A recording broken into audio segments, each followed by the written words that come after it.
Mga kabayan, trending at pinag-uusapan ngayon sa mundo ng social media ang tila mainit na pagtatagpo ng puganting si Mayor Alice Go at mga opisyal ng ating gobyerno, partikular si DILG Secretary Benhur Abalos at si PNP Chief Romel Francisco Marbil. Ayon sa ating mga kababayan, bakit tila yata may mali sa pagitan ng ating gobyerno at sa maituturing na number 1 wanted sa bansa na si Alice Go? Ito ay matapos kumalat ang mga litrato kung saan ay todo selfie at tila celebrity pa ang dating mayor ng Banban Tarlac kasama ang mga opisyal ng ating pamahalaan. Ang mas maingay ngayon ay yung mga nagkalat na litrato nitong si Alice Go, mga kapatid. Sa iba't iba nga pong mga pahayagan ay talagang kitang-kita po itong mga litrato ngayon na kasama itong mga NBI agents na parang may outing na pupuntahan. Nakita nyo na po ba ito, mga kapatid? Talk of the town po. Trending na trending ngayon, hindi lang online, maging sa mga kalsada. Ito po ang pinag-uusapan. Sa Philippine Star, yan din ang laman, ha? Kitang-kita po ngayon yung parang pagpapa-photo op nitong si DILG Secretary Abalos at si PNP Chief General Marbil. Samantala may picture pa rin po dito yung mga NBI agents na talagang sumelfie at nakipagpicturan nga. Alam mo yung kay Alice Go. Ayon pa sa netizen, kaya niluluko tayo ng mga Chinese dahil sa ganitong sistema na madaling maguyo ang mga opisyal ng gobyerno kumpara sa ibang bansa na seryoso sa mga ganitong kaso, lalo't high profile ang involved dito. Nakakahiya dahil nalusutan at natakasan tayo ng isang kilala at kontrobersyal na tao tapos ibang bansa pa ang makakahuli.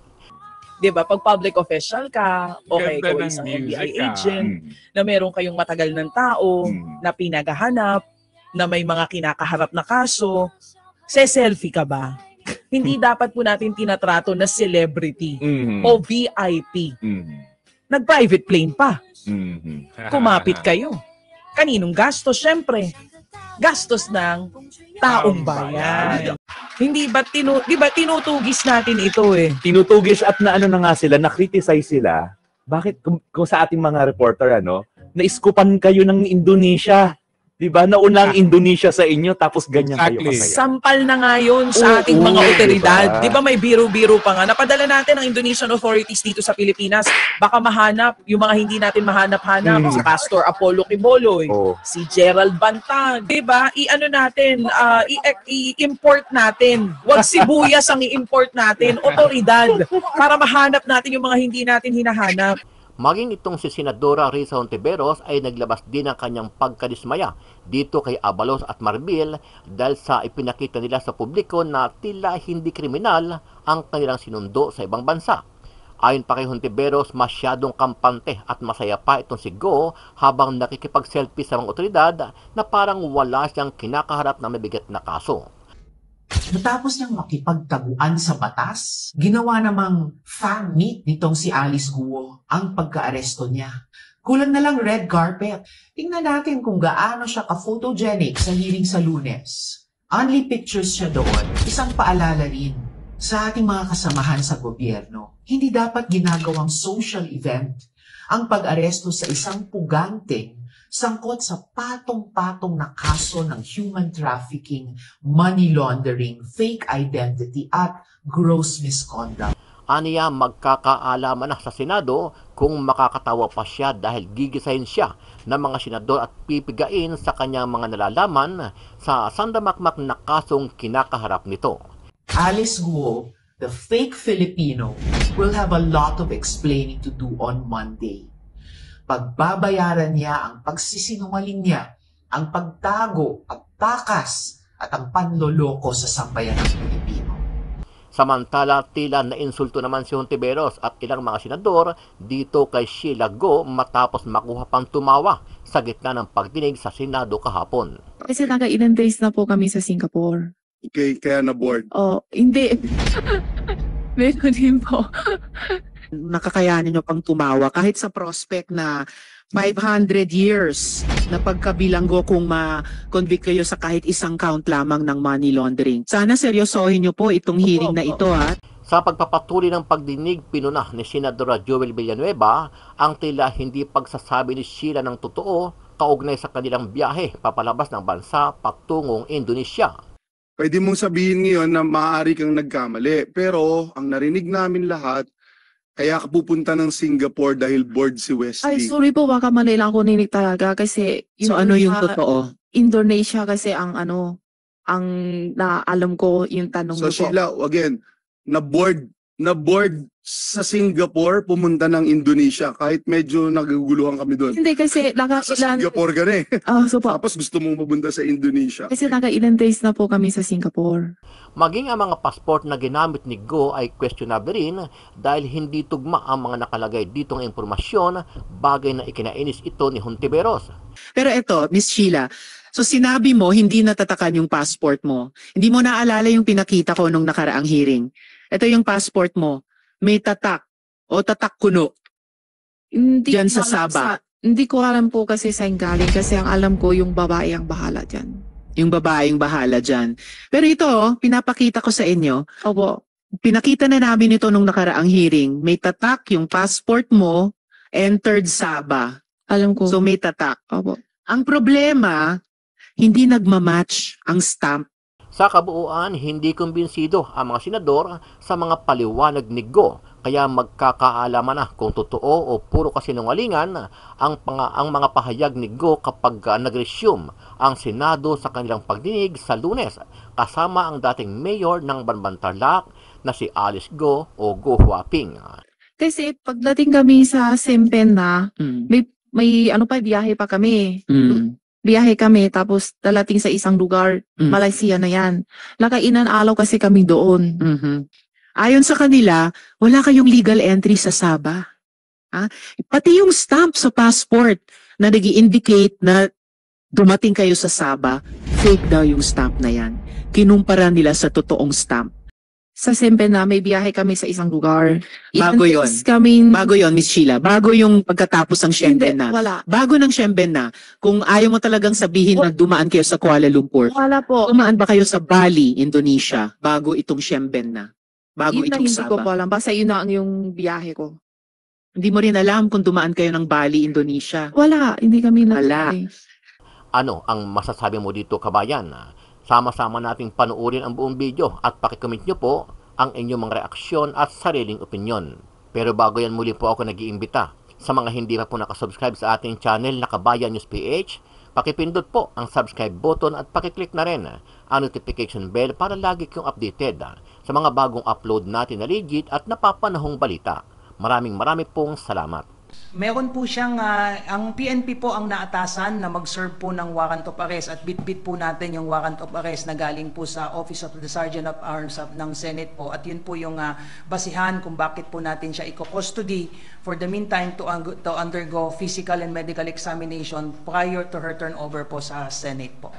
Wala namang pong problema po kung magkakaso po later on po yung Bureau of Immigration and even ang NBI po dahil isang government naman po o pare-pareho naman po tayong law enforcement agencies at wala pong away po between the PNP and other law enforcement agencies. Ito lamang po ay nagpapatunay, yung presence po doon ng ibang law enforcement agencies ay nagpapatuloy na isa lamang po yung objective po natin na makuha po ng maayos po si Alice Go para harapin din po niya yung mga kasong isinampa po sa kanya and of course maipresent po siya sa Senate po. We want answers, not a photo shoot. Matapos niyang makipagtaguan sa batas, ginawa namang fan meet nitong si Alice Guo ang pagka-aresto niya. Kulang na lang red carpet. Tingnan natin kung gaano siya ka-photogenic sa hearing sa Lunes. Only pictures siya doon. Isang paalala rin sa ating mga kasamahan sa gobyerno. Hindi dapat ginagawang social event ang pag-aresto sa isang pugante sangkot sa patong-patong na kaso ng human trafficking, money laundering, fake identity at gross misconduct. Pinaglaruan ni Alice Guo ang mga batas ng Pilipinas at ginamit niya ang posisyon niya para makapag-operate ang mga pogo na naging sangkot sa kidnapping, murder, human trafficking at prostitution. Alice Guo, the fake Filipino, will have a lot of explaining to do on Monday. Pagbabayaran niya ang pagsisinungaling niya, ang pagtago at takas at ang panloloko sa sambayan ng Pilipino. Ang sabi ni Wesley, bored siya doon sa pinanggalingan niyo, kaya kayo nagpuntang Singapore. Hindi kasi Sa Singapore ka na eh. so po, Tapos gusto mong mapunta sa Indonesia. kasi ilang days na po kami sa Singapore. Okay, kaya na bored. Hindi. Meron din po. Nakakayanin nyo pang tumawa kahit sa prospect na 500 years na pagkabilanggo kung ma-convict kayo sa kahit isang count lamang ng money laundering. Sana seryosohin nyo po itong hearing na ito ha. Nasa Singapore na kayo, ba't pa kayo nag-Indonesia? Kasi sabi ni Wesley, Mm. gusto daw siya pasyal sa iba lugar. Mhm. Hindi Yun, pa ba kaya- sapat yung Kaya pasyal sa nagpunta Singapore? siya sa Indonesia. Mhm. Sabi ni Sen Joel last time, ang gustong pagpasyalan ni Wesley ay sa Singapore. Sinabi mo last Okay, Sa- one related Kapatid question from Sen Joel. I just wanted to put on record, Madam Chair, I don't even need to ask questions because I will wait for my turn. It's just that last hearing, Madam Chair, Miss Sheila Go made mention about it. I distinctly remember it. I'm sure the committee secretariat would bail me out. Pwede mong sabihin ngayon na maaari kang nagkamali. Pero ang narinig namin lahat, kaya ka pupunta ng Singapore dahil bored si Wesley. sorry po, baka mali lang ako ninig talaga kasi So ano yung sa totoo? Indonesia kasi ang naalam ko yung tanong So mo po. Sheila, again, na-board sa Singapore, pumunta ng Indonesia kahit medyo naguguluhan kami doon. Hindi kasi Sa Singapore ka na eh. so po, Tapos gusto mong mapunta sa Indonesia. kasi ilang days na po kami sa Singapore. Okay, kaya na-board. Hindi. Meron din po. Kasi Ikaw, hindi ka nakailan araw kami na-board sa sa story Singapore mo, kasi Sheila? hindi pwede kasi nampas sa isang buwan sa Singapore. Miss Sheila, nagugulat ako. Well, buti na rin, tulad ng naming mga Pilipino, bilang isang Asian din, nakakayanin nyo pang tumawa kahit sa prospect na 500 years na pagkabilanggo kung ma-convict kayo sa kahit isang count lamang ng money laundering, kahit sa low end na 7 years. Sana seryosohin nyo po itong hearing na ito dahil hindi lang ang Senado, hindi lang ang House, Opo. nag-e-effort mag-imbestiga, Opo. pati yung mga executive at constitutional bodies, sobrang interesado sa mga kaso ninyo. At dapat Opo. sa maikling panahon na lamang ng aming investigasyon at yung maikling panahon na lamang posible ng executive at ng constitutional bodies ng Pilipinas, pag-isipan yung mabuti, humingi kayo ng payo sa abogado nyo, pag-isipan yung mabuti, mag-cooperate seriously sa investigasyong ito. Kung gusto nyong medyo mabawasan yung pasakit na maaring saluhin ninyo dahil sa consequences ng inyong mga iniimbestiga naming ginawa ninyo. Wala kayong legal entry sa Sabah. Pati yung stamp sa passport, fake daw yung stamp na yan. Kinumpara nila sa totoong stamp. Pero ang nakukumpirma nila, dumating kayo sa Kuala Lumpur noong July 18. Kaya ang gusto kong malaman, paano kayo nakapasok, Sheila, sa Siemben na, kung totoo ito, at paano naman kayo dumating sa Kuala Lumpur? Kwento mo nga kung natatakan yung passport mo doon sa Siemben na. Natatakan ba nung pagdating nyo kaagad doon? Hindi po. Hindi natatakan or natatakan pero hindi kaagad? Hindi siya paano ba? Hindi siya natatakan. Hindi siya natatakan. Okay. Diretso kami sa Malaysia, ba yung Simpen na? Yung? Hindi ko pa alam eh. Ay, nako. Kasi Malaysia pagdating, talaga yon. Pero eto, Miss Sheila, so sinabi mo hindi natatakan yung passport mo. Hindi mo naalala yung pinakita ko nung nakaraang hearing. Ito yung passport mo. May tatak o tatak kuno. hindi Diyan ko sa alam Sabah. Hindi ko alam po kasi saan galing kasi ang alam ko yung babae ang bahala dyan. Yung babaeng bahala dyan. Pero ito, pinapakita ko sa inyo. Opo. Pinakita na namin ito nung nakaraang hearing. May tatak yung passport mo, entered Sabah. Alam ko. So may tatak. Opo. Ang problema, hindi nagmamatch ang stamp sa totoong dapat na stamp kung Sabah talaga ang baba ninyo. According to these stamps, July 18 or basa ng iba July 19 kayo pumasok sa Malaysia, pero via Kuala Lumpur. Kasi yung ganyang klaseng stamp daw ay itatatak lang sa passport kung galing ng KL. At July 19 ka lang pumasok sa Sabah. Ayon sa stamp na yan. Sa makatuwid, nauna ka dapat sa Kuala Lumpur kaysa sa Sabah. Pero ang kwento mo noon hanggang ngayon, mula Pilipinas, galing sa Sabah. Dumaan muna ba kayo sa Kuala Lumpur bago sa Sabah? Walang Lumpur po. Miss Sheila naman, Malaysia din. Oh, Malaysia.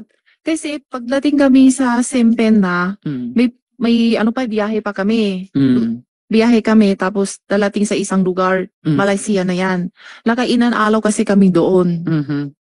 Bago tayo dun sa mga pinuntahan nyo pagkatapos ng Sabah, kung talagang pumunta kayo sa Sabah, kasi pati dyan sa stamp na yan may duda eh. Oh. Sheila, sasabihin ko sa inyo yung napag-alaman namin galing sa mga kaibigan naming napagtanungan sa Sabah mismo kung saan kuno stinamp itong stamp sa passport nyo. Sila'y galing sa Democratic Action Party, sister party ng Akbayan Party sa Malaysia, at wala silang dahilan magsinungaling tulad ng duda namin sa sinasabi mo. Ayon sa kanila, wala kayong legal entry sa Sabah. Pati yung stamp sa passport na nag-i-indicate na dumating kayo sa Sabah, fake daw yung stamp na yan. Kinumpara nila sa totoong stamp na dapat tinatatak sa Sabah. Pero ang nakukumpirma nila, ito credible information na ng aming komite, subcommittee, dumating kayo sa Kuala Lumpur noong July 18.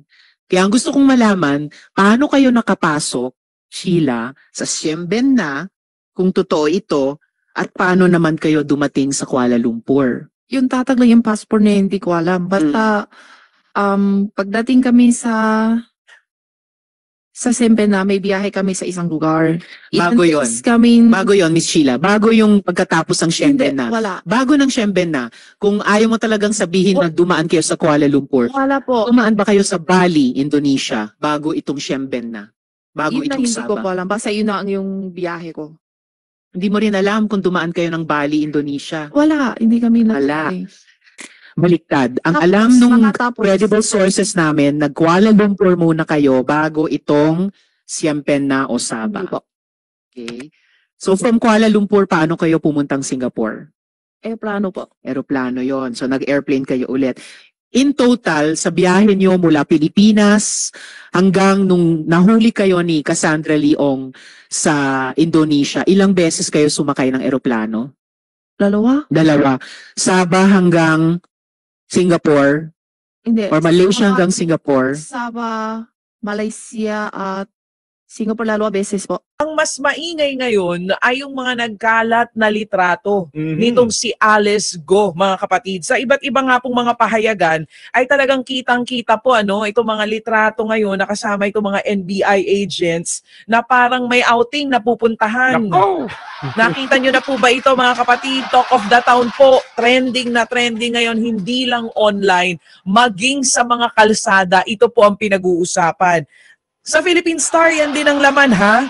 Kitang-kita po ngayon yung parang pagpapa-photo op Oo. nitong si Sana DILG all, Secretary sana all. Abalos at si PNP Chief General Marbil. Samantala may picture pa rin po dito yung mga NBI agents na talagang sumelfie at nakipagpicturan nga. Alam mo yung Kay kinukwento ko Alice sa inyo Go. kanina, Cha. Normally, pag may operations ang NBI, parang ipinapaano nila na parang pinapaalala nila sa amin na wag kukunan yung agents. Pero nagulat ako dito, grabe, naglipa na ang picture. Unang-una ko naisip, AI. Pero apparently, hindi. Pareho tayo. Akala ko Gusto kong AI. bigyan ng benefit of the doubt Oo. ng mga agents natin, maging sina Abalos, si PNP Chief General Marbil na hindi totoo to. Hindi Oo. nila gagawin ito. But Hindi then sila again, selfie, hindi nila tatratuhin na parang celebrity itong si Alice Go. Kasi hindi naman biro itong Oo. mga kakaharapin at kinakaharap niyang kaso ngayon. patong-patong kaya. Kaya lang, kumpirmado. Kasi Oo, naglabas din ng pahayag si DILG Secretary Ben-Hur Abalos. Mhm. Ready na ba dyan yung kanyang paliwanag dito sa mga photos nga po circulating online? Ang dami mga netizens ang nagsasabi na bakit ganyan? Bakit kung tratuhin nyo ay parang celebrity? Hindi ko May nga small talk, Oo, hindi ko nga napigilan ng sarili ko kahapon. Napa-tweet ako at nasabi ko na Ano yan? Nag-uwi ba yan ng ginto at karangalan sa bayan? Baka may pasalubong. Bakit may photo op? Baka naman may pa-heroes welcome pa kayo dyan. At ang joke ngayon sa SOCMED, baka may may pa-motorcade. Oo nga. Ngayon nga may kumakalat na mga welcome. ganun, heroes welcome. Oo. Pero bakit nga ba ganito ang naging pagtugon nila? Di ba dito sa pagbabalik po ni Alice Go sa bansa? Alam naman natin, sakit na nga po ito ng ulo ng bayan ngayon. Araw-araw nga po, hindi na natapos-tapos po yung hearing dyan, hindi lang sa Senado, pati sa lower house, Pati sa house. na ang may gastos, pera ng bayan. Every single day, hindi na natapos, di ba? Linggo-linggo may hearing. Yung mga nandito naman, na mga may kaugnayan din sa Pogo dun sa Tarlac at sa Pampanga, wala rin naman tayong makita, hindi natin mapiga. Bakit ganito ang pagtrato? Hindi ko alam, iniisip ko na lang, excited makita. Na parang, uy, finally, nakita ka na namin. Baka gano'n. Pero nagulat ako, may small talk. Kasi halimbawa, ikaw, di ba, kung public official ka, meron kayong hinahanap na tao na ang nakahuli ay mga Indonesian authorities. Bakit kailangan ng selfie? Sabi ko nga kanina, itong mga pictures sa NBI agent, tama yung tanong ni Seth kanina paano nga kaya ito kumalat? Pero kung paano man ito kumalat, di na mahalaga yun. Ang mahalagang maitanong dito, bakit ganito kayo kasaya? Hindi ba, di ba tinutugis natin ito Tinutugis at na nga sila, na-criticize sila. Bakit kung sa ating mga reporter, na-iskupan kayo ng Indonesia? Diba? Nauna ang Indonesia sa inyo, tapos ganyan kayo kasaya. Sampal na nga yun sa ating mga otoridad. Diba may biro-biro pa nga. Napadala natin ang Indonesian authorities dito sa Pilipinas. Baka mahanap, yung mga hindi natin mahanap-hanap, si Pastor Apollo Quiboloy, si Gerald Bantag. Dali na lang dun, baka sila makahanap. Dali natin dito. Diba? I-import natin. Huwag sibuyas ang i-import natin. Otoridad. Para mahanap natin yung mga hindi natin hinahanap. Baka tapos makakakita tayo ng mga ganito na parang hindi sineseryoso yung bigat ng mga kaso na haharapin ni Alice Go. At yung issue na pinag-uusapan dito. Ito, matatawa kapag nakita mo sa una, pero hindi ito nakakatuwa. Kasi baka pinagtatawanan na tayo ng ibang mga bansa. Hindi ba sa mga nangyayaring ito? Parang may pa-meet and greet lang talaga. Diba? Kaya nga ako talagang hindi ko lubos maisip kung bakit ganito. Nung pinapanood ko rin itong naging explanation ni DILG Secretary Benhur Abalos, ine-explain niya yung side niya na parang na talagang, di ba, andito na. Really? Pero kailangan ba? Hindi niya naman daw makikita kung anong ginagawa ni Alice Go. Tapos nakita ko pa yung isang video ni Alice Go na parang may press con. Parang magkakaroon ng concert sa Araneta Coliseum. Diba? Alam mo, tatawanan lang natin pero deep inside, ang daming mga kababayan natin ang may disappointment. Hindi, saka yun nga, hindi ko rin maintindihan isa pa, hindi ko maintindihan yung muestra ni Alice Go kung bakit pangiti-ngiti siya. Dalawang bagay yan, pwedeng unbothered ako kasi wala naman akong ginawang masama Dito akuin na dapat hindi siya nangyari in the first place. Hindi na lang ng tawad. Huwag na magbigay ng explanation. Pinakamagandang gawin dyan, humingi ng tawad sa taong bayan at sabihin na pasensya na po, mali po yun nangyari at hindi na po mauulit. Ang bigat ng kaso nitong taong ito, ang tagal nating hinanap dahil ang tagal niya nagtago, ang daming misteryo nangyari, di ba? Tapos biglang, di ba, pag public official ka, okay, ikaw isang NBI agent, na meron kayong matagal ng tao, na pinagahanap, na may mga kinakaharap na kaso, selfie ka ba? Hindi dapat po natin tinatrato na celebrity o VIP. Nag-private plane pa. Kumapit kayo. Kaninong gastos? Syempre, gastos ng taong bayan.